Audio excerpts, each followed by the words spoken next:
The alien city of Tarn'eth was full of shining towers, bright lights, and proud faces. But for one young alien girl, it was nothing but cold walls and cruel voices. Her name was Lyra, and though she looked like the others of her kind, there was always something about her that made them turn away. Her body was weaker, her movements slower, and her eyes carried a softness that her people called weakness. Every day, as Lyra walked through the market, whispers followed her. "There she is again," one alien woman muttered. "She cannot even carry water jars." Another laughed. Lyra heard it all. She kept her head low, clutching a small basket with trembling hands. Her heart pounded, not from the weight of the basket but from the shame pressing against her chest. She was used to being ignored, but the laughter cut deeper than any blade. Her home was no better. In the crowded quarters of the city, families sat together, shared food, and talked with pride about their children. But when Lyra entered, silence often filled the room. Even her own relatives treated her like an empty shadow.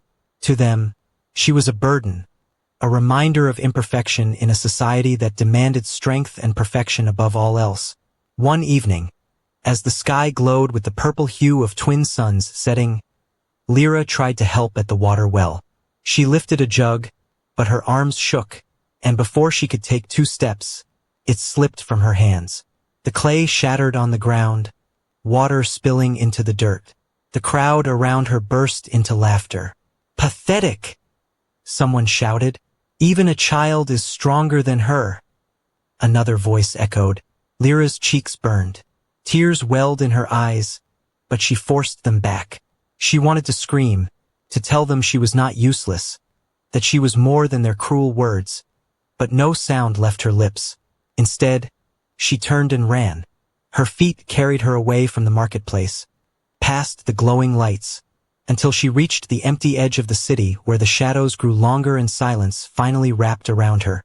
There, alone, she sat on a stone, her knees pressed to her chest, her arms wrapped tight as if to shield herself from the world. She whispered to herself, "Why was I even born here? Why do they hate me so much?" Her voice was broken, carried away by the wind.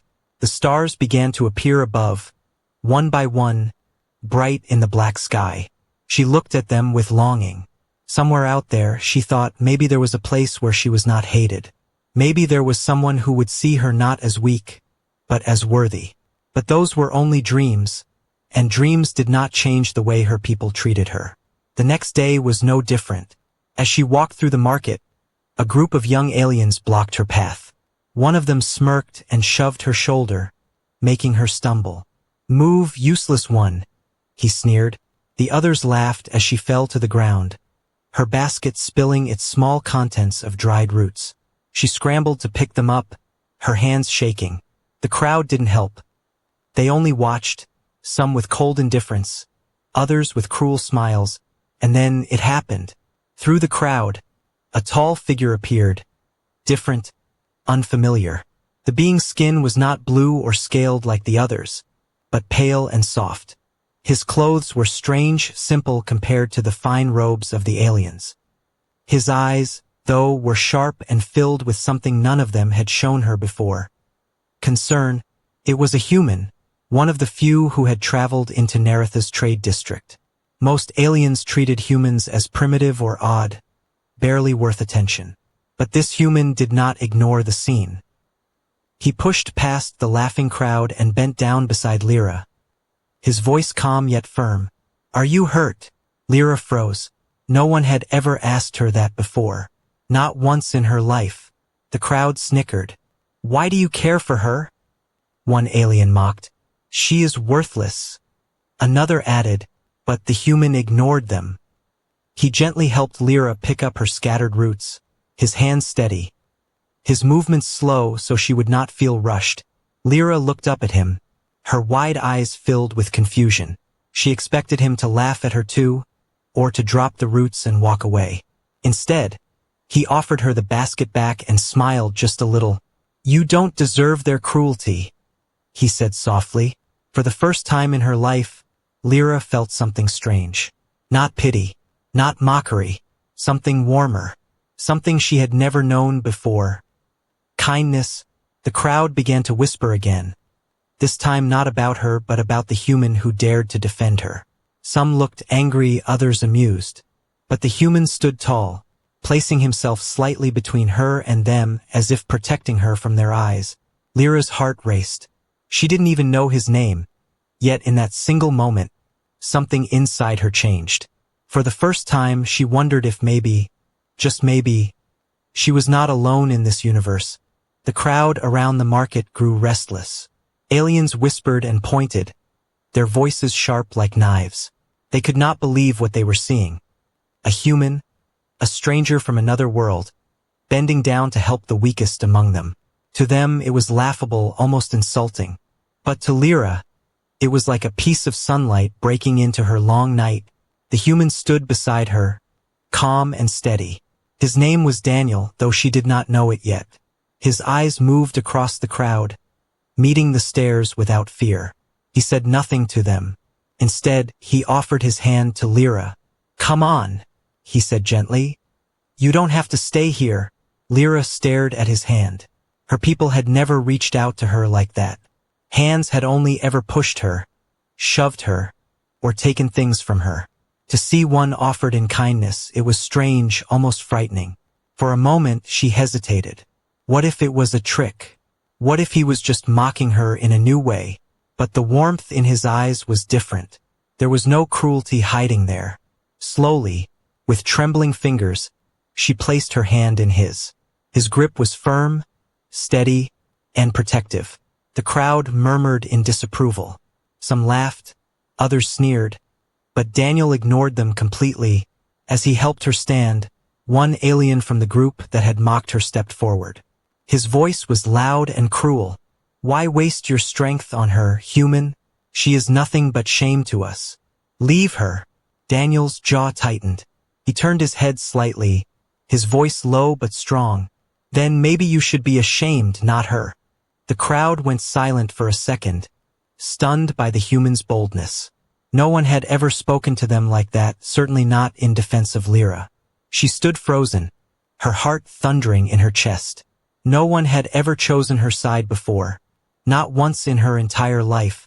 The alien scoffed and turned away, muttering something under his breath, but he did not challenge Daniel further.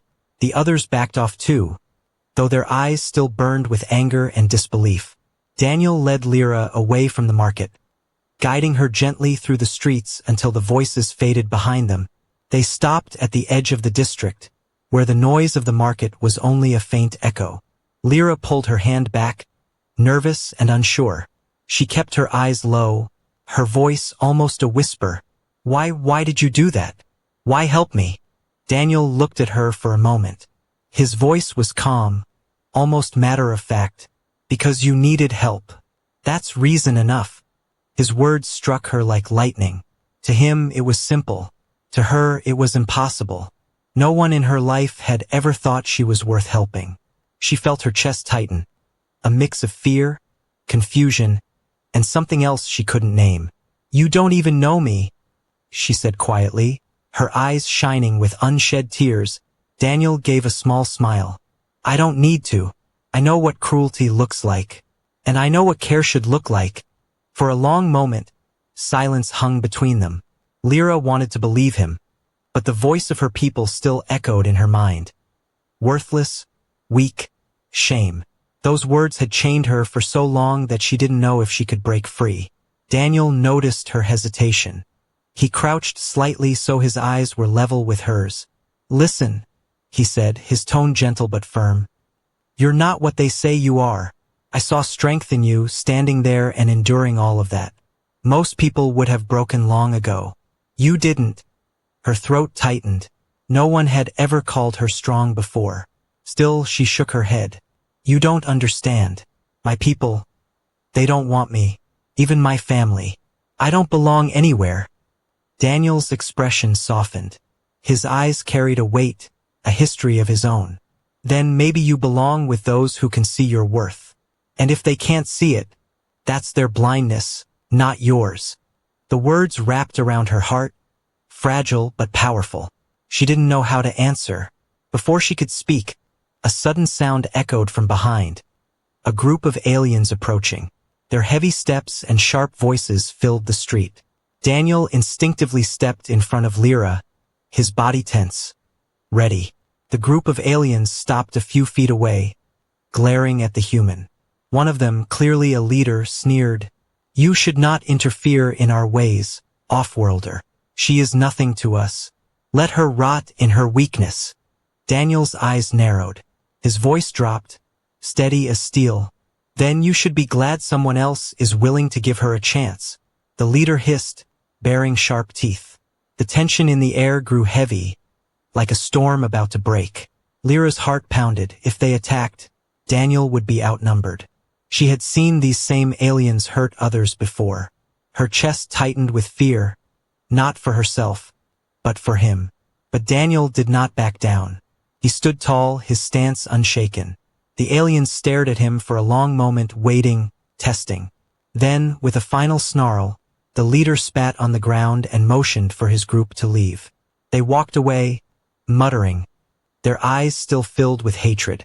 When they were gone, Daniel turned back to Lyra. His calm expression returned, though his jaw was still tense. "You're safe now," he said softly. Lyra could hardly breathe. This stranger, this human, had stood against her own people for her. No one had ever done that. Not once. She felt something stir deep inside her chest. A spark of trust, fragile but real. She looked at him with wide eyes and whispered, Why do you care?" Daniel gave her a gentle smile, one that carried no judgment, no pity, only truth, because everyone deserves care, even those the world ignores. At that moment, Lyra felt the first fragile thread of hope weave into her heart. She did not know what would happen next. She did not know if this kindness would last. But for the first time, she felt like maybe she was not completely invisible in this vast universe. The streets of Tarn'eth slowly grew quieter as the suns dipped below the horizon. Strange lights glowed along the towers, and shadows stretched across the alien city. Lyra walked beside the human, Daniel, still clutching her basket close to her chest. Her steps were small, nervous, but she did not pull away from him. For the first time in her life, someone had chosen to walk with her, not against her. They reached the outer edges of the market, where the crowd was thin and the air smelled of smoke and metal from trade ships. Lyra glanced at him, her voice soft. "You should not have done that. They will not forget. My people. They will make you regret helping me." Daniel glanced down at her. His tone was calm, but firm. "Let them try. I've seen worse than their glares." He didn't explain what worse meant, but something in his eyes told Lyra he carried battles of his own. They walked a little farther until Daniel stopped in front of a small outpost, a human supply shelter set up on the edge of the city for visiting traders. The building was simple, made of steel walls with a glowing beacon at the top. It was nothing compared to the grand alien towers, but it felt safer, warmer somehow. "Come inside," Daniel said. Pushing the door open, Lyra froze. Her heart raced. No one had ever invited her anywhere before. Not into their homes, not into their tables, not into their lives. She stood still, unsure if she even had the right to step in. Daniel looked back, his brow furrowing. "You're safe here. I won't let them touch you." The firmness in his voice gave her courage. Slowly, she stepped inside. The room was small but full of life. Shelves lined with supplies, crates stacked in corners, and a faint hum of human machines filled the air. A warm lamp glowed in the corner, and for the first time in years, Lyra felt the weight on her shoulders lift slightly. It was not much, but it was shelter. Shelter she had never known. Daniel pulled out a chair near a table and motioned for her to sit. She obeyed quietly, clutching her basket in her lap as if it was a shield. Her wide eyes scanned the room, taking in every detail, the strange human food packs, the odd water purifier, and the neat, simple bed against the wall. Daniel moved to the shelf, pulled out a small packet, and set it in front of her. "You haven't eaten, have you?" he asked. Lyra hesitated. She didn't answer, but the truth was written on her face. Her stomach twisted with hunger, but shame kept her silent. Her people had often denied her meals, leaving her to eat scraps. She had grown used to hiding her hunger. Daniel opened the packet, revealing small bread-like rations and a container of water. He slid them toward her. "Eat," he said simply. Her hands trembled as she reached out. For a moment, she expected him to snatch it back or laugh at her desperation. But he didn't. He only waited patiently. Slowly, she lifted the bread to her lips and took a small bite. The taste was strange, different from alien food but warm and filling. A tear slid down her cheek before she realized it. Daniel noticed. He didn't comment, didn't ask. He simply let her eat. When she finally put the packet down, she whispered, "Why are you doing this? No one has ever cared before." Daniel leaned back in his chair. His expression was calm, almost tired, but his voice carried quiet strength. "Because it's the right thing to do. Where I come from, we don't leave people to suffer just because they're different." Lyra's chest tightened. She wanted to believe him, but the years of shame whispered back. "But I am weak. They are right about me. I can't do the things others can. I only bring shame." Daniel shook his head, his tone sharp now. "No, weakness is not shame. Shame belongs to those who refuse to show kindness. You're not the problem, they are." His words struck her like a spark. For a long time, she sat in silence, staring at the table. A strange warmth spread through her chest. It was not just the food, not just the shelter, it was something deeper. For the first time, someone had stood beside her without demanding she change. Someone had given without mocking. But safety never lasted long in Tarn'eth. That night, as darkness covered the city, shadows moved outside the outpost. Alien voices whispered in the streets, angry and sharp. A group had gathered, furious at the human who dared protect their outcast. Their footsteps echoed, their silhouettes sharp against the glowing beacon. Inside, Lyra stiffened. She recognized the voices, the same young aliens who had shoved her in the market. Her hands gripped the edge of the table, fear rising. "They came," she whispered. "They will hurt you. They always hurt anyone who stands near me." Daniel stood, calm but alert. He moved toward the door, checking the lock. His hand rested on his belt, where a small human weapon hung. His eyes hardened. "Let them come," he said quietly. Lyra's heart pounded. She wanted to stop him, to tell him it wasn't worth it. But another part of her, a part long buried, did not want him to leave her side. She had lived her whole life in silence, in shame, in loneliness. But tonight, someone had given her food, warmth, and words she had never known. "You deserve care." And now, as shadows gathered outside, she realized something terrifying but powerful. For the first time, she was afraid not for herself, but for the human who had shown her kindness. The night around the human outpost grew tense. The beacon light above flickered faintly, throwing long shadows across the dirt road. Outside, the voices of the alien youths grew louder, their words sharp and full of hate. Lyra sat frozen at the small table, her hands gripping the edge so tightly her knuckles turned pale. Her heart raced with fear, not for herself, but for Daniel. Daniel stood near the door, his tall frame calm but alert. His eyes moved toward the window, where dark shapes flickered just beyond the glass. He could see them circling, waiting, gathering courage. His hand rested near his weapon, but he didn't draw it yet. Violence was always the last choice for him. "Stay behind me," he said firmly, his voice steady. Lyra's throat tightened. "They won't stop. They'll hurt you. They'll call others." Daniel glanced back at her, his gaze sharp but not unkind. "Let them. They need to learn someone is willing to stand where you stood alone." Her chest ached at those words. No one had ever said such a thing for her. For a moment, she almost believed him completely. Then the pounding began. Heavy fists slammed against the metal door. Voices shouted through the night. "Come out, human! Leave the weakling and get out of our city. She does not belong here." The noise rattled the walls, but Daniel did not flinch. He stepped forward and pulled the door open himself. The aliens outside staggered back, surprised by his boldness. Daniel stepped onto the threshold, his figure outlined against the warm glow from inside. "What do you want?" His voice rang out, calm but strong. The leader, the same alien who had mocked Lyra earlier, pushed forward. His sharp teeth gleamed in the dim light. "You disgrace our streets, off-worlder. That girl is worthless.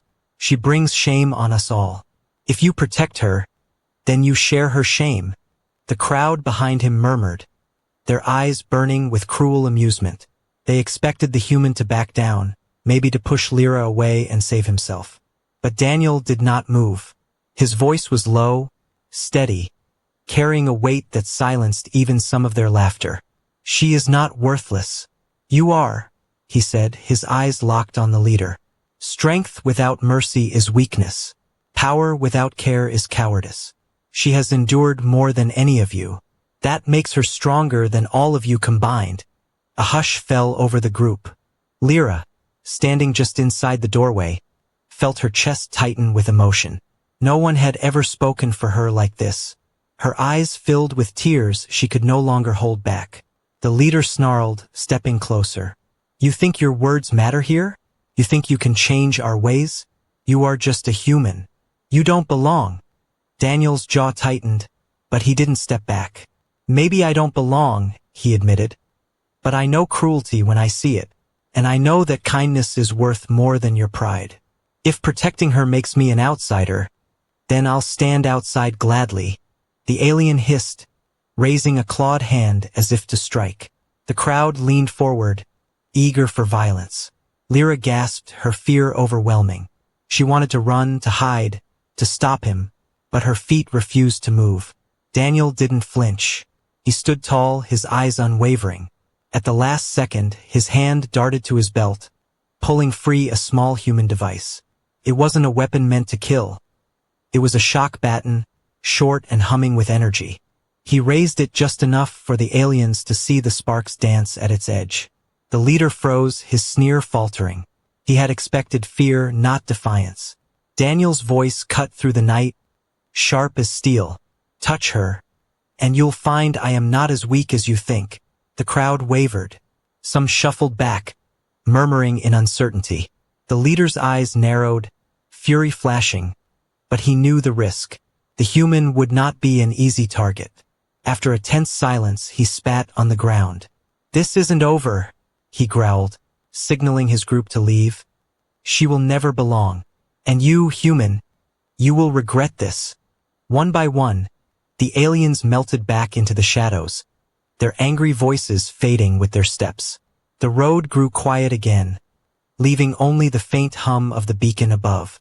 Daniel lowered the baton and stepped back inside, closing the door behind him. The silence in the room was heavy, broken only by Lyra's shaky breathing. She stared at him, her eyes wide with both fear and awe. You stood against all of them," she whispered, her voice trembling. Daniel looked at her, his expression calm. "Someone had to," he said simply. Her hands shook as she pressed them against her chest. Tears rolled freely down her cheeks now, but for the first time, they were not only tears of pain. There was something else there, something like hope. She whispered again, almost to herself, "No one has ever chosen me before." Daniel's gaze softened. He placed the baton aside and sat across from her at the table. His voice was quieter now, almost gentle. "Then let tonight be the first time, and not the last." The warmth of those words filled the small shelter. For the first time in her life, Lyra felt a strange strength inside her. Not the kind her people valued, not physical power, but something deeper. The strength of being seen, of being defended, of being worth standing for. As the night settled, she realized something she had never dared believe. Maybe she was not broken. Maybe she was not shame. Maybe, with this human beside her, she could learn what it truly meant to be strong. The night passed slowly in the human shelter. Outside, the city was quiet, but Lyra could not sleep. She sat curled up on the small chair, her eyes fixed on the floor, her thoughts heavy.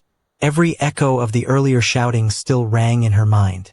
The memory of claws raised against Daniel, the sneers of her people, the hatred in their voices. It all weighed on her chest. But stronger than the fear was the image of Daniel standing in the doorway, unshaken. He had faced them all. Not because he had to, but because he chose to. For her. Daniel moved around the shelter quietly, checking the locks, adjusting the beacon, making sure everything was secure. When he noticed Lyra still sitting wide awake, he walked over. His voice was calm, low, almost careful. "You should rest. You're safe here tonight." Lyra shook her head. Her voice was soft, uncertain. "I don't know how to sleep when safety feels strange." Daniel paused at that.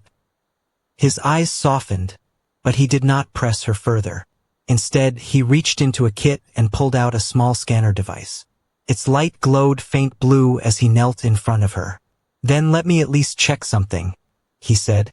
Confused, she tilted her head. "Check." Daniel raised the device gently toward her arm. "Your body. I noticed earlier you're weaker, slower. Do they ever give you proper care?" Lyra stiffened, shame rising in her throat. She wanted to lie, to say yes, but the truth slipped out in a whisper. "No. They said I don't deserve it." Daniel's jaw tightened. His silence was heavy, filled with anger he kept buried. He activated the scanner, and soft waves of light passed over her. Numbers and symbols appeared on the small screen. His brow furrowed as he studied them. "You're malnourished," he finally said. "Your body lacks basic nutrients. That's why you're weak. Not because you're broken, because they starved you." The words hit Lyra harder than she expected. All her life she believed her weakness was natural, her fault, her curse. But Daniel's tone was firm, almost certain, as if the truth was undeniable. Her hands trembled as she whispered, "So, it wasn't me?" Daniel met her eyes. His voice carried no doubt. "No, it was them. They failed you. They abandoned you. That's not your weakness. It's theirs." Her breath caught. Tears filled her eyes again. But this time they were mixed with something new, relief. She had carried blame for so long that the idea it had never been hers felt like a crack of light through a thick wall. Daniel moved to a crate and pulled out a small package. Inside were sealed nutrient packs, human medicine for survival missions. He placed one on the table. "Eat this every morning," he said, "and your strength will return. Slowly, but it will return." Lyra looked at the packet as if it were treasure. Carefully, she picked it up, her fingers brushing the edges. No one had ever given her something for her health. Not once in her life. She whispered, "Why do you care so much?" Daniel leaned back in his chair. His gaze was steady, but his voice softened. "Because you deserve a chance to live. Everyone does. You've been denied that chance long enough." Her throat tightened. She pressed the packet against her chest as if holding on to his words. A strange warmth spread through her body. Trust, fragile, delicate, but real, began to grow. The next day, Daniel showed her simple exercises to rebuild her strength. Small movements at first, lifting her arms, stretching, walking a few steps across the room. Lyra felt clumsy and weak, but Daniel never laughed, never scolded. He only encouraged. "Good. That's enough for now. Tomorrow, a little more." Each word built her confidence piece by piece. She had spent her life being told she was nothing, but here was someone who believed she could become more. Still, doubts lingered. That evening, as she sipped water Daniel had purified, she finally asked, "What if they come again? What if they hurt you because of me?" Daniel looked at her with quiet certainty. "Then I'll stand again, because it's not about me. It's about doing what's right. And you're worth it." The words shook her to the core. No one had ever called her worth it. That night, when she lay down on the small cot Daniel had offered her, she stared at the ceiling, her thoughts racing. Fear still lived in her heart, but for the first time, it shared space with something stronger, trust. She trusted him. She didn't understand why, but she did. Outside, shadows moved in the city, whispers of unrest growing among her people. Daniel had challenged their pride, and they would not forget. Lyra knew danger would come again. But as she closed her eyes, holding the nutrient packet close, she also knew something else. For the first time, she was not alone in facing it, and that single truth gave her a strength she had never known before. Days passed quietly in the small human shelter, though tension in the city grew heavier with each sunrise. Lyra could feel it whenever she walked with Daniel through the outskirts. Stares from strangers, whispers in the streets, the way merchants pulled their children closer when she passed. She was used to such treatment, but now, with Daniel beside her, the hatred seemed sharper, angrier. The human had embarrassed them. He had spoken against their pride. And that, in Tarn'eth, was unforgivable. One evening, as the twin suns dipped low and the purple light spread across the towers, a group of alien guards arrived at the outpost. Their armor gleamed, and their tall spears hummed with energy. Behind them walked a high-ranking counselor, robed in silver, his face cold and stern. Lyra froze the moment she saw them. Her chest tightened, fear flooding her veins. The council never came for someone like her, not unless punishment was near. Daniel stood at the doorway, his expression calm but alert. "What do you want?" he asked. The counselor's gaze swept past Daniel and landed on Lyra. His lips curled with disgust. "We come for the outcast," he declared.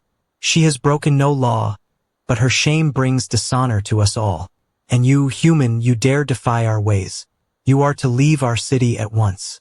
The girl will remain here, as she always has, rejected and forgotten." Lyra's knees weakened. She wanted to speak, but the weight of so many years pressed her silent. She expected Daniel to step aside, to avoid conflict with authority. That was what everyone else had always done. No one chose her, but Daniel didn't move. His stance was firm, his voice steady. "No," he said simply. "She's coming with me." The crowd that had gathered gasped. Even the guards shifted uncomfortably. Defying the council was unheard of. Lyra's eyes widened, her heart racing. Daniel had just thrown himself into danger for her. The counselor narrowed his eyes, his voice sharp as steel. "You do not understand, off-worlder. She is not one of worth. She does not deserve protection. To keep her is to insult us all." Daniel took a step forward, his tone rising. "Then maybe you should be insulted, because I won't abandon her. Not now, not ever." The words struck Lyra like thunder. Her chest ached, her throat tight. For so long she had believed she was a burden, something to be cast aside. Now someone stood before the most powerful voices of her people and declared she was worth keeping. The counselor's face twisted in anger. "You leave us no choice. Guards, arrest him. The girl stays." The soldiers stepped forward, their spears raised. Lyra's body trembled. Every instinct screamed at her to hide, to let Daniel face this alone. But then she saw his eyes, calm, steady, unyielding, and something inside her broke free. For the first time in her life, she stepped forward. Her voice, usually soft and hesitant, rang clear. "No!" The guards paused, stunned. Lyra's chest rose and fell as she forced the words out. "I will not let you take him. You have shamed me all my life. You have laughed, ignored, and beaten me. But he—" She turned to Daniel, her voice trembling. "He gave me food. He gave me shelter. He told me I deserve to live. And I do. I am not your shame. I am your failure, for you never cared when he did." Gasps rippled through the crowd. Never had the outcast raised her voice. Never had she spoken against the council. Daniel's eyes softened as he looked at her. Pride shone quietly in his gaze, though he said nothing. This was her moment. The counselor's face darkened with fury. "Silence, girl. You disgrace us further." But Lyra did not back down. Her legs trembled, but her voice grew stronger. "No, I will not be silent anymore. If you want him, you will have to go through me." The guards hesitated, unsure. To strike an outcast was one thing. To strike one who spoke boldly before the council was another. Whispers spread among the onlookers, doubt flickering like sparks. Daniel stepped closer to Lyra, standing at her side. His voice was low, steady, but carried across the crowd. You see? She has more courage than any of you. She has faced your hatred her entire life and still stands. And you call her weak? No. She is stronger than your pride, stronger than your cruelty. She chooses her voice tonight, and I stand with her. The silence that followed was heavy, broken only by the faint hum of the guards' spears. The counselor clenched his jaw, but he saw the uncertainty in the crowd. To punish them both now would be dangerous. To silence them might create more questions than he could answer. With a sharp motion of his hand, he signaled the guards to step back. His voice was bitter, filled with venom. This is not finished. You will regret your defiance, human. And you, girl, you will find no welcome among us. With that, he turned and stormed away, his guards following. The crowd slowly dispersed, whispers lingering in the air like smoke. Inside the shelter, silence fell again.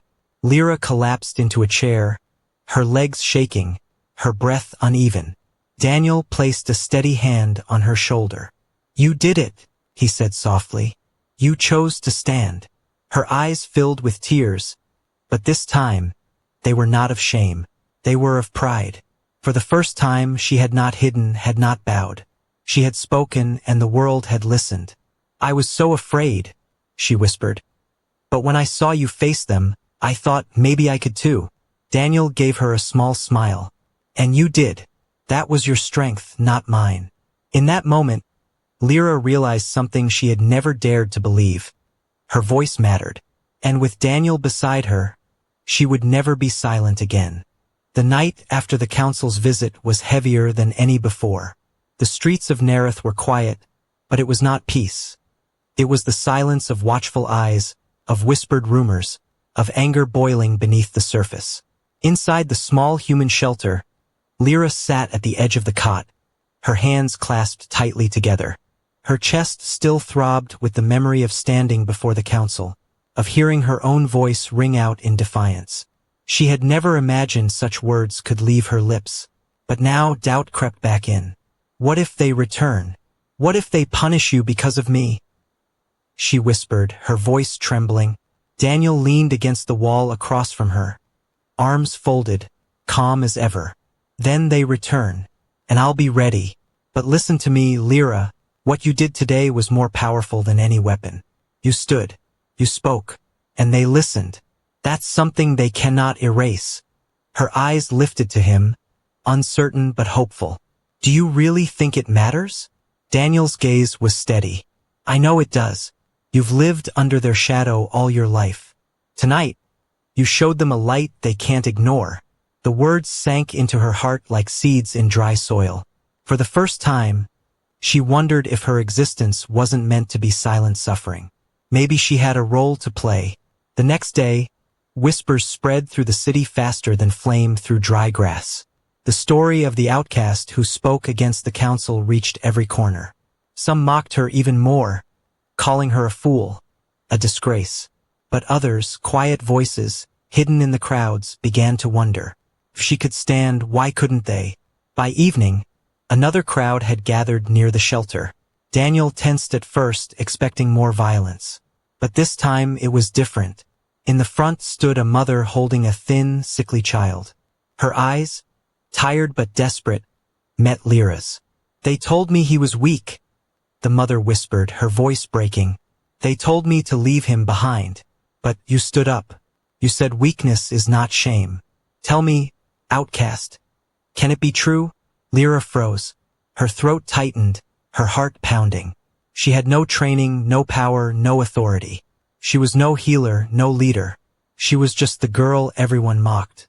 But Daniel's quiet voice filled the silence. Speak, Lyra. They need your truth. Her hands shook, but she stepped forward.